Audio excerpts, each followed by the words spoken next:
Attention mga SSS pensioners, tandaan niyo po ha, huwag kalimutan, ngayon ng March 31, 2026, importanteng bagay dapat magawa ninyo para pensyon, tuloy-tuloy. Mamaya-maya pag-uusapan natin.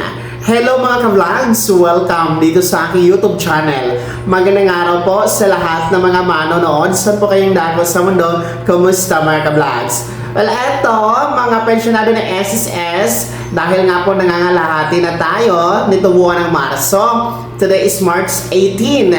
Well, dapat nyong tandaan ha, at dapat huwag talagang kaligtaan na ngayon na lang pong March 31.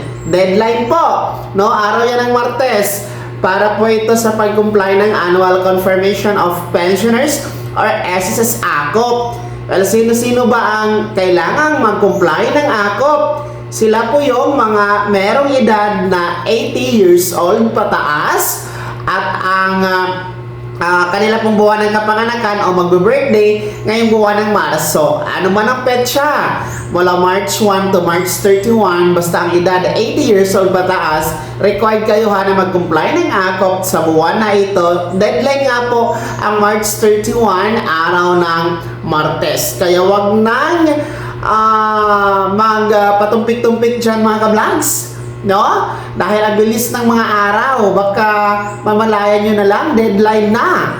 Huwag nyo nang paabutin sa March 31. Pumunta na po kayo sa pinakamalapit na SSS branch sa inyong lugar, no? Mag-walk-in kayo to comply your AKOP, no? Pwede po yon. Yung mga bedridden ay pwede po ang authorized representative na pumunta sa SSS branch to walk-in. Magdala lamang po ng authorization letter, then the SSS ID or UMID ng pensioner, tapos the valid ID po ng authorized person mga ka-vlogs.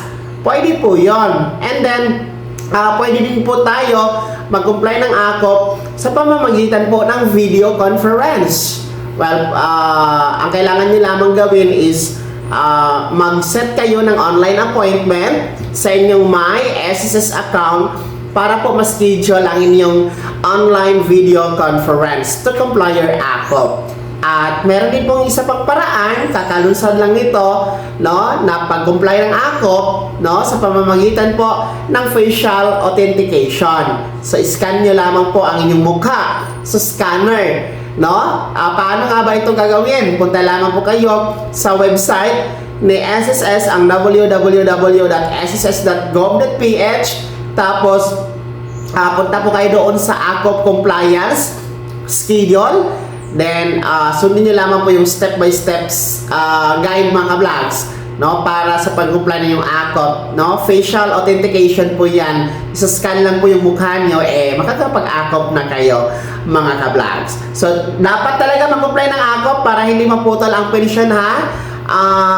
At tuloy-tuloy itong matatinggap. Kasi kapag nagkataon, naputulan kayo ng pensyon dahil sa hindi pagpapa-AKOP, maantay pa kayo ng 3 buwan bago ito maibalik mga ka-vlogs. So, purwesyo po ang hindi pag-comply ng AKOP, kaya dapat tandaan talaga ito, no? Huwag nyo kaligtaan, uulitin ko, mga merong edad na 80 years old pataas at merong buwan ng kapanganakan nitong buwan ng Marso, no? Huwag nyo kaligtaan, please comply your annual confirmation of pensioners or SSS AKOP. Kung dalawa po ang inyong pensyon na tinatanggap, no, halimbawa kayo ay retiree pensioners and at the same time survivor pensioners din po kayo, kailangan po ng 2 AKOP report form ang inyong isasubmit kay SSS. So ganun po yun ha. Another reminder, no, yung mga hindi pa umabot sa 80 ang edad, no, yung mga 79 years old pababa, kahit po birth month nitong Marso, hindi po kayo kasama sa magpapa-AKOP ha, kasi 80 years old lang talaga every birth month ang required na magpa-AKOP. Ayon po yan sa SSS Circular Number 2023-013. So sana malinaw po yan mga ka-vlogs. Dapat alam nyo ang mahalagang advisory na ito. Kaya naman, sino sa inyo dito ang mga magbe-birthday na mga 80 years old, no, na mga SSS pensioners sa buwan ito ng Marso. Kumusta po ba? Nakapag-akop na ba kayo o hindi pa? Well, anyway, happy birthday po sa lahat ng mga nagdiriwang ng kaarawan o magdiriwang pa ngayong buwan ng Marso. Sana'y malusog na pangangatawan, mahabang buhay, and